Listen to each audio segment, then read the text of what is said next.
I'm coming to you today from the lands of the Camaragal people on Sydney's North Shore. Um, I want to acknowledge any First Nations peoples who are in the room. I also want to acknowledge what a tough year it's been for First Nations peoples. No matter how people, weighed in on the referendum to be discussed by others, is no easy place to exist.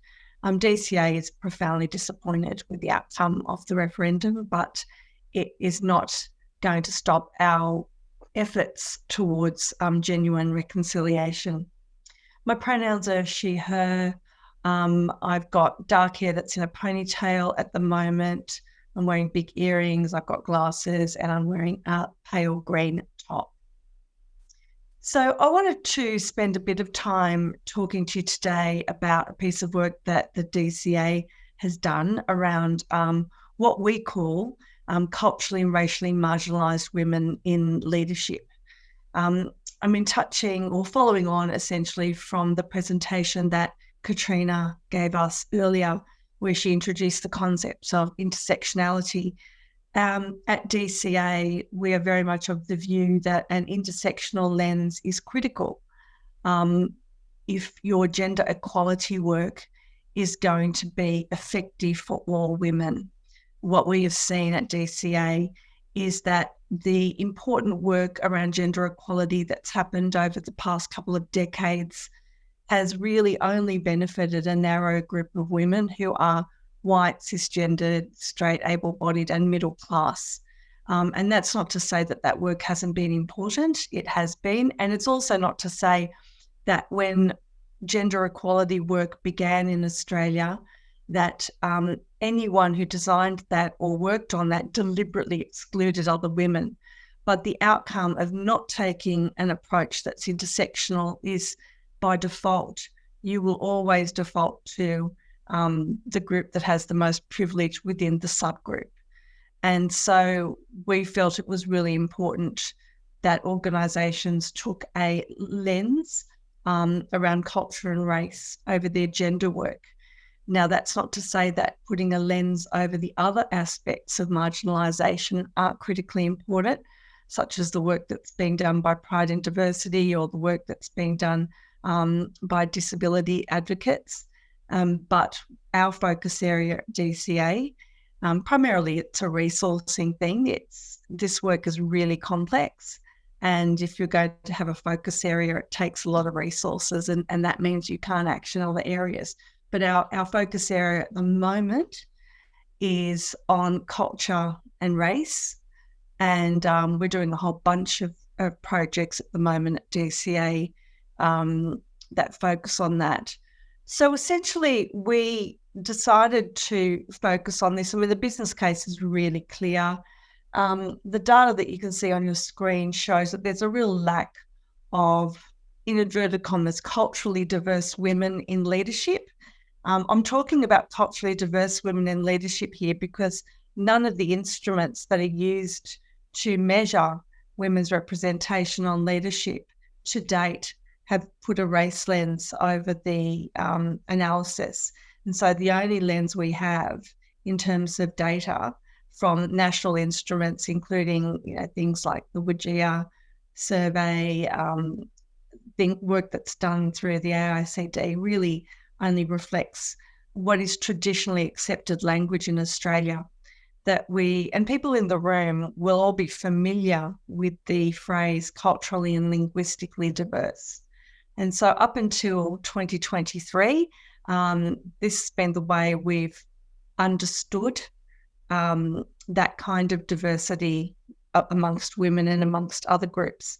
So there's a clear lack of women who essentially are non-Anglo-Celtic. That's essentially what cultural diversity means. It means people whose ethnic origins don't come from the UK and Great Britain. So it's a vast group that includes all other parts of the world, the African continent, Asian continent, the Indian subcontinent, and Europe, non-Anglo Europe as well.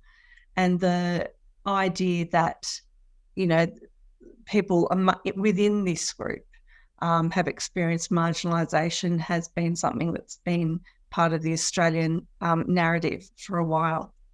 At DCA, we want to move away from this acronym, and that's where I'm going to start today in my presentation. We use the term culturally and racially marginalised, not culturally and linguistically diverse. In our category, our term calm women refers to all women, so cisgender, transgender, non-binary and gender diverse women who identify as women, but essentially these women cannot be racialised as white. I'll take you through why we've moved in this direction. We did a piece of work a couple of years ago. You may be familiar with it, Racism at Work. It came out of the protests around racial justice, which happened after the death of George Floyd in the United States. At DCA, we've been trying to do a piece of work on race for a long time. There was a lack of appetite in Australia because we don't talk about race in Australia.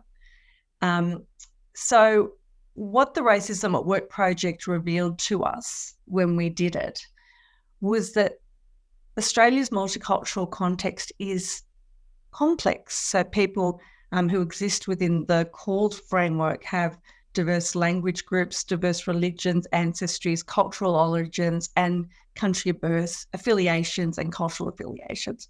Nowhere in that definition does it mention race or racial marginalisation.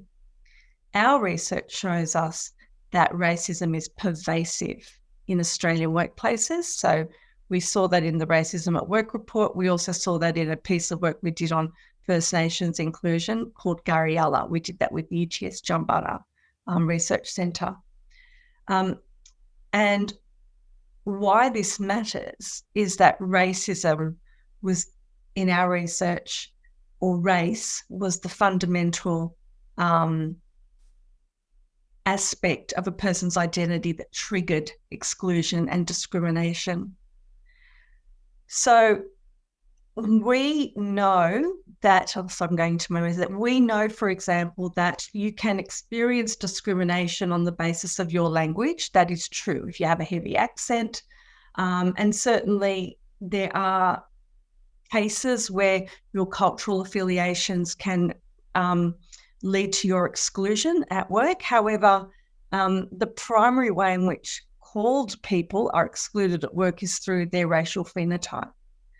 And so the CALLED acronym doesn't identify that. Essentially what we're saying by using CALLED is that someone who's like a Swedish woman and a woman from South Sudan will have the same journey through Australian workplaces. And that's just not true. It also doesn't capture the experience of racism for people who are Australian born, who don't have a language other than English, and whose culture they would identify as Australian.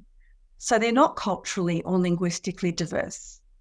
They are racially diverse, or racially, what we would call racially marginalised. So we were very keen to introduce language which accurate, and it's important you're accurate here, which accurately depicted the experience of people who cannot be racialised as white.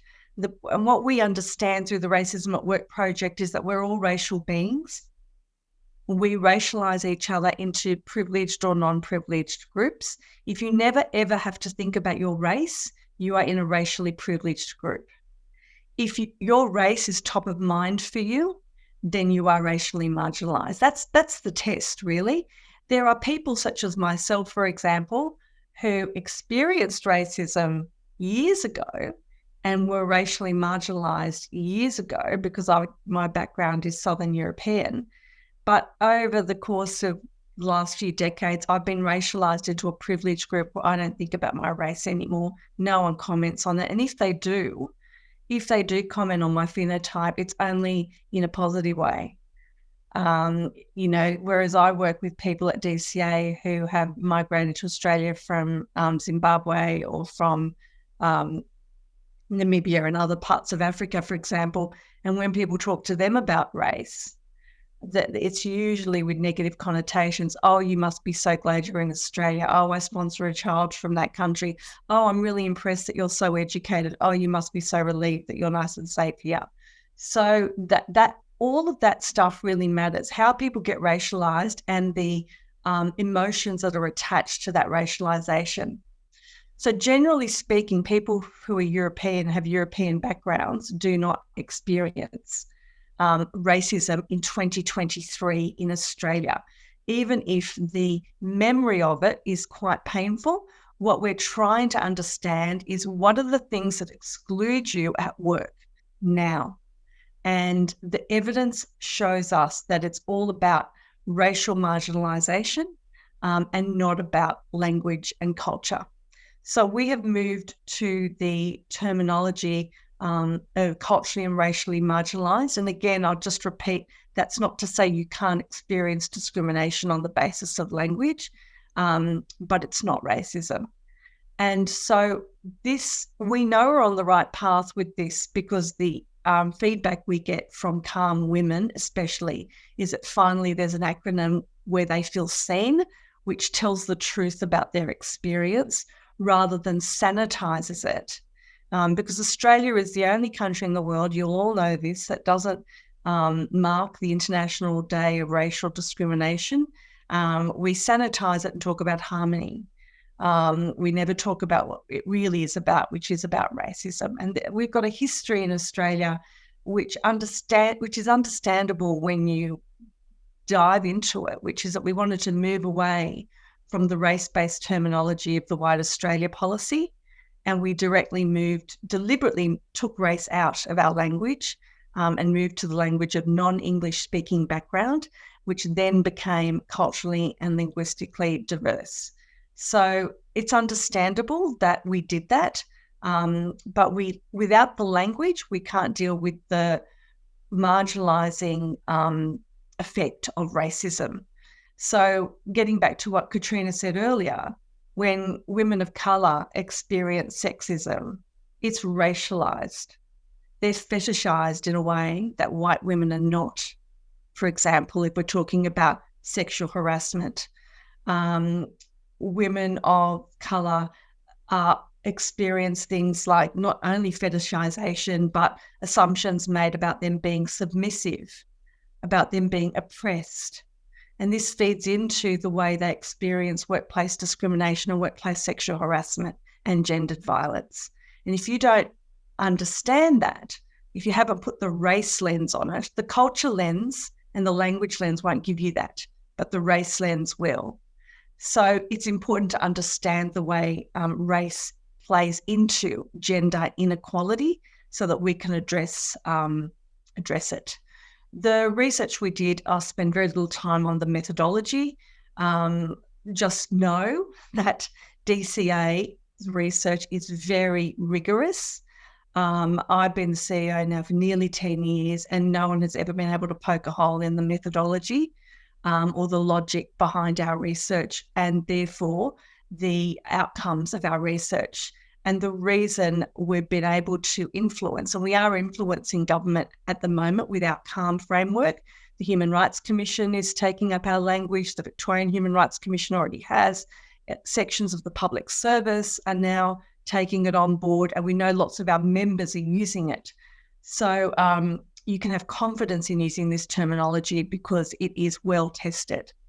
And it's well tested through our very rigorous research. Just to reflect a bit on what Katrina said about intersectionality, the only thing I would add to what Katrina said is at DCA, when we talk about intersectionality, we are very explicit about the fact that intersectionality is a concept which focuses on multiple marginalising characteristics. So if your characteristic doesn't marginalise you, then it's not part of the intersectional approach.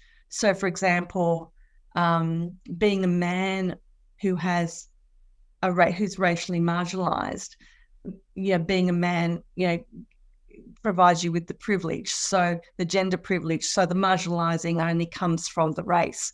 So it lacks that intersection. So you don't take an intersectional approach there, but you would with women, because being female in Australian workplaces in itself is an identity that experiences oppression and discrimination. Being a woman of colour or a calm woman is another marginalising aspect. And so those two aspects exacerbate and compound the experience of discrimination. We measured it in a piece of research we did a while ago called Cracking the Glass Cultural Ceiling. And what we found is it's not a doubling of the marginalisation, but rather a quadrupling of the marginalisation. So it compounds and exacerbates the experience of exclusion. Everyone has characteristics, as Katrina pointed out, but not all the characteristics are marginalising. And Katrina did note that as well. So at DCA, intersectionality means multiple marginalising characteristics. So I won't go into the details of the research. I don't have the time, but I will present the ultimate findings. We found that gender equity initiatives generally overlook the impact of race for calm women at work. And so our solution is to get intersectional in your approach to gender equality, into how you educate, how you collect data, and how you report. It often starts with data collection. You can't take an intersectional who's in your organisation, and the cold methodology won't give you the data that you need. You need to ask questions about racial marginalisation. We know that there's a biased leadership prototype. We've known this for a while. It's used to assess leadership talent, and it favours a Western masculine leadership style. And our recommendation is to redefine that prototype.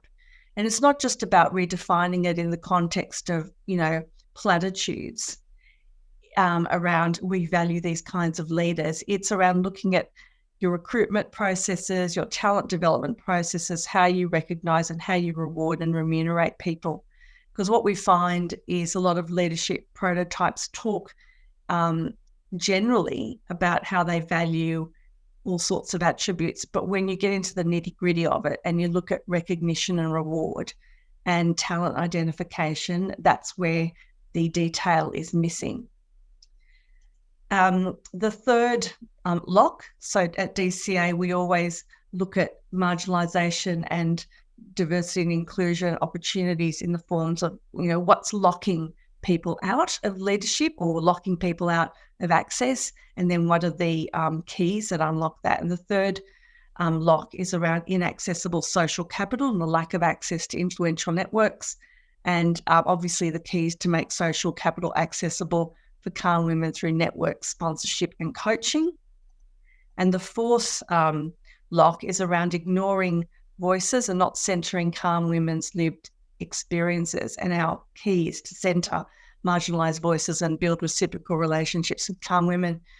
This is an interesting concept around centering marginalised voices. We're going to be putting out a piece of work on International Women's Day next year, which talks about how you do this. Because what we find is that people think that by consulting with calm women, you have centred their voice, and that's just not true. To centre voice, you have to do what we do at DCA, and it takes a lot more effort. And it's a process which can be very confronting for the people who are usually actioning the change. The diversity and inclusion profession is populated with women like me, white women or women with European backgrounds. And what we need are calm women who are creating the change, not just women like me. So in order to centre voices, that sometimes means that people have to step aside to allow space. So for example, when we did this piece of research, and any piece of work DCA does that looks at calm women, we make space for calm women. So this research was majority authored by women of colour and calm women.